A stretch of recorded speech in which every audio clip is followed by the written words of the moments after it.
What up, world? Hey, this is 360. Shoot 'em up, the podcast. What's good? What's good? Bang. What's up, man? 350, Blah, shoot 'em blah. up. Blah. Hey, man. This is your host, man. I'm Corey, and this is my co-host. Your boy, Lil Troy. Oh, yeah. Now, today, we got a special guest star. This our man, Simo, you know what I'm saying? From Yes, the sir. block, you know what I mean? What's up, Simo? What's going on, man? Thank you guys for having me over here, man. I appreciate you letting me come and grace the screen with you. Hey, man, you could have been anywhere in the world, man. Could've You been here on with there, us. bro. You can't jump on up. I'm telling you. What's been good, man? How you been, man? I just been cooling, man. You know, getting through all this COVID-19 stuff in 2021. You know, Everybody Cole don't try to sabotage my mic, man. Right. Couldn't even speak on the mic at first, man. Man, ain't You know what I mean? nobody messing with your mic. Man, Cole, hey, man. well, yeah. I just been staying productive, man. Trying to stay creative, and I'm working on a web series myself right now. Okay, that what's Venus up. to Mars, you know. Venus to Mars. Venus to Mars. Venus to hey. Mars, the number 2 Mars. Okay. That what's And up. just content, man. Just So, hey, try to stay man. creative. Do a little more elaborating on that. So, Venus to Mars, what is it about? What are we looking for, to watching on now? So Venus to Mars is about people's opinions and thoughts on dating in the modern era, in the modern age. Okay. And it's really weird because, like, I started thinking about the concept of this back in like 2010, and dating has changed so much just in that short amount of time. Yeah, and true. everything. True. And just even from what we were taught, dating ideals and gender norms and all of that shit, it's changed so much from what we were taught by our parents' generation and the generation before that. Women are a lot more, just have a lot more power and a lot more liberal and a lot more open, and sexuality is a lot more fluid these days. So it's really interesting to hear people's thoughts and concepts. And initially the whole thought for it was, let me ask people what they think about let people ask what they want to know about the opposite sex. Okay. So at first I would be on camera asking people, hey, what do you want to know about the opposite sex? And most men and women, like, it wasn't more men, more women, it was equal. Everybody was like, I know what I need to know about dating. I know what I need to know about the opposite sex. And I kind of I was laughing at these people every time. I was like, I would think to myself, how do they feel like I was like, okay, that's why we need this show, because people think that they understand the opposite sex. I just remember, Man, it's so difficult. it's so difficult. It's just coming up. Like, for us, let's just talk about us as just young black men, but even white boys and everything. There's a whole culture of what we think that women want and what we are taught in how things should be, and we don't always put that in the right proper context. Yeah. And you can't be too nice. You can't be too. You can't treat every woman the same either. Yeah, You know and what I'm everyone is different. Everyone is different. Everything's different. There's no one right way to do it. So it's really the story about it and all. And the more that you interview and talk to these people and talk to each individual, the more and more you realize that people don't really. There's no one. Like I said, there's no playbook for just doing things. There's a general way how you should kind of govern yourself, but everybody's different, and you got to really kind of get to know people, and that's really what the series is more about. Most definitely. So, what kind of they find that? Well, right now I'm on YouTube. Okay. I got about 7 or 8 episodes Cool. cut right now, and you can check us out on YouTube on Rogue Maven, ROGUEMAVEN. Most definitely. Or you can type in Venus, the number 2 Mars, Rogue Maven. You should be able to find us. Most definitely. So how long you been working on And we that? will craft? have a link up on our link, so y'all can link into that. Man, I've been working on it, like I said, like going back to 2012, and I kind of fell off the side a little bit. You know, we work all behind the scenes in the business, right? Yeah, So it's a wave. it's easy That way. it's easy to kind of get complacent, and you know, as you're working on these other bigger projects and working on other shows, you don't want to get stuck being a worker in the business, and that's kind of where I had been at for a second, making other people's projects. come true. So I kind of slacked off a little bit, but now it's like full throttle. Let me go ahead and put this content out and push more out.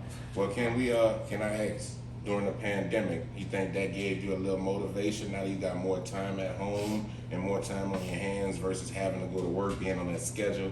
You know what I'm saying? Like, talking about it, do you feel as though right now, you know, this is like an opportune time for like more than just you, like for everyone to get their project going? I mean, how do you feel? Yes, to an extent, yeah. It's not specifically the pandemic. I think it's all about your perspective and how you look at things. Okay. Because when the pandemic hit at first, for me, it was like the initial thing. There was a certain shock and everything, but I've always been kind of, you know, turn shit to sugar type of dude. Like that was definitely. You know, that's just how my mom from the South Side of Chicago. You know? That's why I say you gotta keep grinding. So it's always been like, hey, you gotta keep like. I was supposed to die in childbirth. You dig what I'm saying? So okay. It's like all I know is just trying to like always do what I want to do, and like it doesn't matter how the circumstances look. So I always try. My outlook has been helped out with that a little bit too, but it definitely presented an opportunity to sit back, unplug and detach from everything else, because we don't realize how much our environments affect us. Now look, I know that people say, you know, your environment determines your behavior. Your environment and your people and everything around you. So think about it like this, right? We're in a real world, in an artificial environment, living reality, theoretically, right? Sound like Confucius to me. Because we construct these buildings and these civilizations that are offset from the rest of nature. But lions and hyenas and eagles and seagulls and everything has a predatory. And we've carved out a piece out of the rest of the rest of the world. The rest of the world is cutthroat, kill or be killed, and eat for survival. Survival And so of the fittest. we've created things to kind of curb those animalistic instincts and try to like live in civilized things. But we as people, we're just still animals to an extent. We can reason with things and everything. So there's so many more influences around that we act like we're not influenced by things, but what you listen to matters, what you watch matters, what you talk, what you hear, and what you eat, all that. It's like that. We say sticks and stones may break our bones, but it will. But words will never hurt us. You can heal from those sticks and stones, but you don't always heal from words unless you have something to offset that negativity. Yeah, you see what I'm saying? Now, if you don't got anything else to offset that, then all the words you hear, you'll never know that you can rise above anything else that you hear. So it's all set because it's still cutthroat, right? We live in civilization, but there's still an underlying animalistic, you know what I mean? Influence going on. Yeah. It's gonna seep out one type of way. Right. So that's just how competition is. You know what I'm saying? Right. I have a little daughter. I always tell her she got to work twice as hard because competition is out there. You know, and if she want to get to where she got to get to, she has to push herself. You know what I'm saying? And have people around her that pushes her too. You know, and that's just something that I look at. You know, that's important. You know what I'm saying? A little game to drop for you. Like everybody's paying attention. Right. You know, and whether you use your time wisely or you waste your time, people is paying attention. Let's say, for example, you wasting your time. Oh yeah, people seeing you, you can't get it right. You see what I'm saying? So you got to make sure you're doing the right thing, using that time wisely. You know what I mean? Luck will happen if you, what they say, you play around with skill, luck will happen. Something like that. I've heard that. I'll butcher the same. Butcher it up a little bit. You know, now you know we all came from the same industry. You know, right. And you know, we all mastering everything, lighting, audio, video. We all jack did of all trades. Yeah. A lot of experience. And your side, what was your favorite one to do? That you feel that you were more comfortable or you would love to do the most? That's a good question, man. I don't know if it's the video or the audio side of it. Like in terms of what I fell in love with first, because I've always been a music head. You know what I'm saying? I always loved music. Cool. And music's influenced everything that I've ever done. I look at myself as an artist, and I kind of picked up video production. Like I learned how to draw before I got to doing video by drawing and was taking art classes, and I thought I was gonna be doing like digital animation and a graphic designer. In the school I went to, the video professor saw that I was trying to do stories out of Flash animations and making stories out of websites with Flash is real simple shit. He's like, hey, you should take my video class. And I didn't realize how much I love movies until I took that class. But I've always been a movie head and a music head. I don't know what I fell in love with first, but he always taught us in that class, one thing that always stuck out to me was that people will watch shitty video. People watch bad video. You can say what you feel on this show. You gotta monetize at some point. So it's all good. They don't let y'all It's all good. People will watch bad video with good audio, but they'll never watch good video with bad audio. So the audio is the first thing. It's almost like, would you rather be blind or deaf? It's a tough call, but it's almost. I want to hear stuff to an extent. So you can process it. It's more cognitive. There's always that audio always adds a certain type of mood and everything to it. So it's not necessarily my more favorite thing, but I think it's more important to an extent. And then lighting as well too. Even though I feel more comfortable working in video.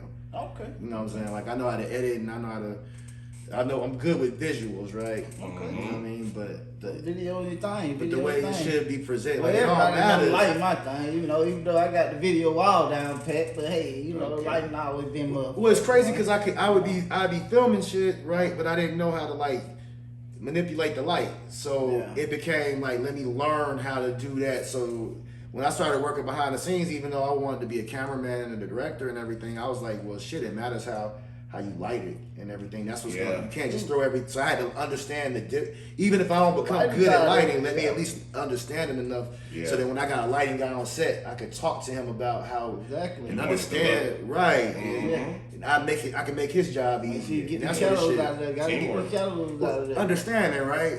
Everything comes down to understanding, right? That's right, bro. If you really break it down, like to the simplistic of all the mathematics, is like you gotta understand before you can even operate inside the shit. That's true. That's how I kind of look at it. So, let me ask this about we was talking about music, your love for music. Right. Do you have in your backpack, let's say, a top five dead or alive? Man, it's so. Those type of lists are so subjective because, like, what are we basing it on? Like, you can't do like a dead or alive. It's hard to do dead or alive too. You could just do top five. It could be both. You could have a couple of cats who done passed, rest in peace, and you could have some cats that are just striving right now. You know what I'm saying? In your five, one of our guys, I'm not gonna put his name out there, but he needed 6 to really get. He needed the top 6 so he could get his artists. That he felt was his. That he felt that it was his best, his favorite, his preference. And there's no order. Right. No, they don't never have to be in any type of order. Nah. I dig that. So, can you give us one? Oof. Because I feel like really weird being from Atlanta and like the first name that I name out of my mouth when we talk about this is like Jay-Z. It's not in order, but just when we talk about like respect, like of all time doing anything, you gotta really salute a lot. Now I go back, I listen to a lot of Jay music, and there's a lot of skippable shit, and there's a lot of stuff that I heard people get on his beats and freak him differently and shit, and everything. But it's something to be said for like longevity, and I think it's almost like he almost kind of like the Tom Brady-ish of the rap game. Ain't like he's the most talented. So is Drake Mahomes? Is Drake Mahomes? Shit, Drake is like almost like Kobe to an extent, right? Or LeBron. Like, what's funny is it's funny because as LeBron was rising and like that Forever track that kind of was even like supposed to be some homage to LeBron a little bit. Okay. I feel like you gotta respect Drake too, but there's a lot of people that are purists that don't fuck with Drake lyrically, and they even got into how he didn't write his own lyrics on one Flex, you thing. talking about, Funk Flex really Now, like, Funk Flex be hating, right? he dragged. Let's just be real. Like, Funk man. Flex be hating and he be like clout chasing on people and, Yeah. and coattail, because at some point you gotta get. Okay, so there was one point where they was hating on Wayne, talking about Gilly wrote his shit, and they were saying that Drake was writing this shit, but then they talked about Drake getting somebody else to write. Come on, man. Drake then wrote like songs for Rihanna and other R&B artists. So sure. you know what I mean? I understand being in that creative funk to an extent. Like, at the end of the day, we're artists, right? Yeah. Now, if we're talking about hip hop purism and stuff, yeah, he lose some points on that, but at the end of the day, it's still art. It's still art form, Yeah, man. and it still matters how many people like your music. Time, it was just a little ghost write. It wasn't even the whole writing, you know. I ain't even tripping on that. You know what I'm saying? Like, And I that's fuck just with. a couple words, I really man. salute Hey, and respect you know. Drake's place in the game. I fuck Is with. he in your top 5? He's in some type of a top 5, yes. No, we talking about your top Well, 5. what are we See, like no? again? Are we basing this on lyrics or just Yes. to become to do We got it. musician? All right. The blend of being It's just lyrics your five. and selling five. and multiple people liking you Yeah. in general, like an overall in general. Yeah. Yeah, I kind of put Drake in the top 5 Alright, of so it's television. Jay up there, because you say he the GOAT. You go back and listen I don't to necessarily some of say he go, but you got to put him in there. Alright, so Like it's he Jay. might be. No, let's put it like this: a 5 that you will listen to every day. Uh-oh. That you'll wake up And you know what's so every funny? day. Like, out of those two guys, like, they've never been guys that I had on heavy rotation in my own personal catalog. Right. But Jay always got every album he had. I didn't get every album that Drake had. Okay. But even at times when I was listening to different Jay albums and shit, it was like ones that, like, I didn't fuck with Hard Knock Life Volume 2. Okay. And so, like, in hindsight, it didn't stick on me the same way as some of his other shit. Like, Black Album is different. Yeah. Slept On One is American Gangster. That shit was a dope ass album. Okay. I'm real into like the whole artistry and thing on your album and shit, and like how your shit is presented. How it's put together. You know what I mean? Like, Drake is one of those people that, like, if we didn't have Drake, there'd be a lot of whack music.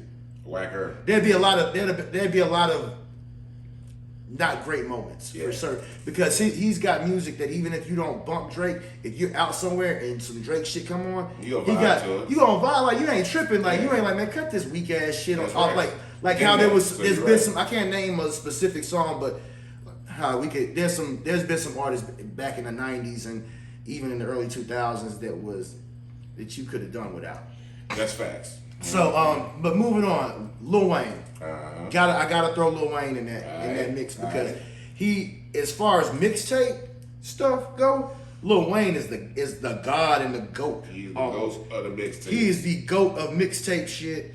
And another person, we talking about mixtape game. Yes. I put T.I. and 50 Cent in that category. T.I. and 50. And 50. They made some dope ass mixtape shit. And then Yeah. you put DJ Drama in there because he was killing the mix. When he was dropping And it. it's just different. Yes, it's just a different thing, but that's a curveball. But I mean, we talking lyrics, like lyricists, people who were rappers, those three guys, and I put Crit in there. As far as those guys, Oh, okay. I fuck with Crit. Oh, yeah, I Big fuck with Crit. Crit, but I probably skipped over some really other dope ass people. But those some guys who I fuck. Man, you gotta say Dave Bellamy, you say Big Crit, man. Like, What I'm talking with David Banner didn't do with the mixtape game that Big Crit did. You know what I'm saying? And David Banner was dope, but he ain't lyrically with. Man, Big Crit is just. He different than Banner. Banner's a dope ass producer. He's a better producer than Big Crit. Yeah. But what you say But about Crit is a better Dope lyricist. B? What you say about the boy Dope B? Rest in peace. Who? Dope B. Man, what? You Nah, never heard of Dopey? nah. Okay. No, we gonna just fade back on Y'all that. just put me then. on. Y'all just put me Fade on. Yeah, back we on put that, you on man. this one. But we look. talking about your top 5. We talking about my top So five. we got Jay, we We got got Drake, Jay, we got Lil Weezy. Wayne. Yeah. You got 2 more slots, big homie. Do they have to be a solo artist, or they could just be? Or you could say NWA, so that's like 4-5 artists right there, but that's your slot. Yeah. That's your number 2. Yeah, you. feel me? Oh, them as a group. But that's your That's my number 2. That, Okay, If that's the route. So you wanna go, you know what I mean? if that's Not a- permissible, Yes, if that's that's permissible, permissible. That's very I gotta permissible. go with Outkast. Outcast. As a All right, group, all right. because All right. people really talk, and it's so easy to just say Andre, because Andre is really dope. He's like one of like lyrically pound for pound and rap any type of thing, but like there's no Dre without Big Boy. Yeah, you Like need both of them guys. it's almost like Dre is Bun B to The Pimp C. to Pimp C as Big Boy is to Dre. Except I want to hear a Dre album without anybody else. I don't want to hear a Bun B album I feel you. without Pimp C. Yeah, but you know, it's But you can't. inevitable now. You can never You sleep can't never right. get a reverse now. But you can never sleep on with Big Boy did lyrically. Man, Like killing lyrically. it. Yeah, he did. There's people that get on tracks with Andre, and you be like, Andre ate that track up, right? There's never a song that Big Boy was on with Dre where you felt like you was cheated, where you had to fast forward your verse on some Dre shit, That's on real. Big Boy shit. That's So I think real. that those two dudes, pound for pound, it's a rarity that they're guys who can get on a track with anybody and never get murdered. And Yeah. I gotta put Outkast in there. Like they iconic as a There's a group together. period, right? Yes. So if that's permissible, yes, I put them in because it's hard to talk about them guys as solos because they really ain't. Yes, right. They really Right. ain't the move solo. Like they talk about that Love Below album with Dre, but that shit, Dre was able to do that because you had Big Boy. It's like having a good running game. Like that shit don't go diamond without Big Boy doing what because he kept the ear to the streets and kept a lot of people like listening to Dre That's on real. on that street level and kept Dre from. My boy Shout said out one Big time Boy. that Big Boy saved us from a lot of whack music with Dre, and when people hear Dre say Big Boy was better than him, they think he's just being modest. I understand why he says Yeah, that. Like, that's his perspective. because I'm a guy who I'm an artist all the way around. I've I've done spoken word. I write and everything. It's hard to do all of that shit. It's hard to come up with something visually or something that's good that people are gonna like. Right. And then to give it to somebody and let people critique your shit and say, man, this is good or it's not good. And, Right. Or you Gotcha. let somebody hear something you did and they like not listen to it Right. in front of you or not pay Right. attention to it in front of you Yeah. and to pay attention to it in front of you. Yeah. It's a different type. So I respect what a lot of these artists, but yeah, I gotta put that guy in there. Okay. Them in there. So what are we at? 3, 4? Well, we got Drake in there. We got Jay. We got Weezy, and of course Outkast. I don't think I can piss off a lot of purists with my list so far. Man, if you hear some of these other folks with an interview list, you'd be like, "Oh yeah, I'm gonna say what I want to say." So everybody, Right. No, I ain't even worried about. Everybody got different. No, I'm trying to all encompass like, and this goes like It back could to be old school, new school. I mean, it could be what you listen to. today, Right. Nah, man, nah, these guys, like, these guys learned how to do it and pioneer different shit. Like, Weezy killed it on the mixtape game, you know what I'm saying? Like, Drake redefined the whole sign yourself records type of thing. Okay. Jay redefined shit to an extent. Whether you fuck with him, you gotta kind of respect that. That's You know right. what I'm saying? Outkast put, like, the South on the map, you know what I'm saying? Like, you can't never, like, shit on Outkast in this hip-hop game That's from no facts. coast. That's facts. Man, if we talking about another person, man, it starts becoming a toss up to an extent with like people like a Ice Cube or two. And this is like a guy who gets like, again, not in my whole heavy rotation of everything I listen to, but Ice Cube made a lot of dope ass music, bro. Hell Just a yeah. lot of Shout out to heavy, Cube. dope ass music that crossed over and To music. to just everything, you know what I'm saying? Like it was just had good ass albums and crossed over on every level. And man, even with this shit he tried to do politically recently, like Cube never ever sold out. He was always about. He always tried to hold. What he thought about. Thought about what was right and Yes. tried to be really like show people a path of doing stuff. Like he revolutionized this industry to an extent. There's some other people that did that too, but they didn't have the same, like Uncle Luke. They didn't have the same. It had influence, like the whole music game with the parental advisory stuff and everything. Yeah, Uncle Luke. Yeah, shout out to Uncle Luke. But people like a Cube, and that's just a person that I just had to give respect to off top. There's definitely some other people like Nas that I gotta throw out there. Scarface that I gotta put out there.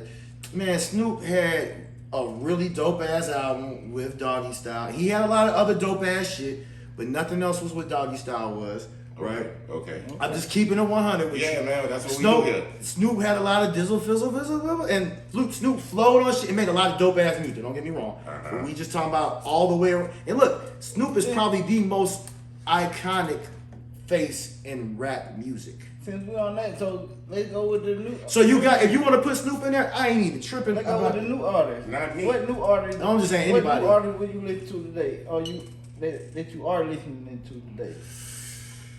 Man, Schoolboy Q. I don't know how new we consider him or whatever, but like he's just in this time. I fucks with Schoolboy Q heavy.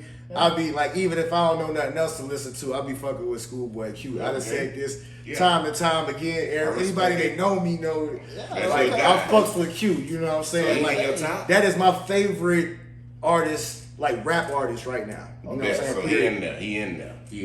If we just talking about people who just that I fuck with and all this vibe and just I dig on this shit as a musician and shit and everything. Like and he's my favorite person off of the West Coast anyway. Okay. Like out of anybody that we fuck with. I mean Kendrick's dope, you know what I'm saying? It's hard for me to just say the same camp, huh? It's same camp too, you know what I'm saying? Of course Kendrick, like I got all respect for what he do. Big Sean. I've been into Pooh Shiesty, man.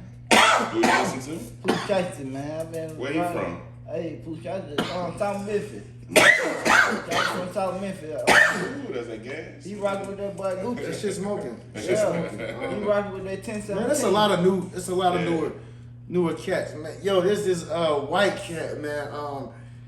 He from like. Where the fuck is this one? Come on now, don't go blank. Oh man. You gotta be up on it. But okay, well let's put you up. I'm gonna find this dude's name, man. I hadn't heard of him. He already dropped it. He dropped the one. Then. Oh, okay. No, I didn't drop. Like you said, Who new. you feel your fifth one was? Well, as far as new cats. No, your fifth one as your top 5. Oh, I did like the all-time top. Well, I named a few people, so. Yeah. So okay. Yeah, it's hard for me to give a top so 5. Switch it up. Let's talk about what's your favorite strand.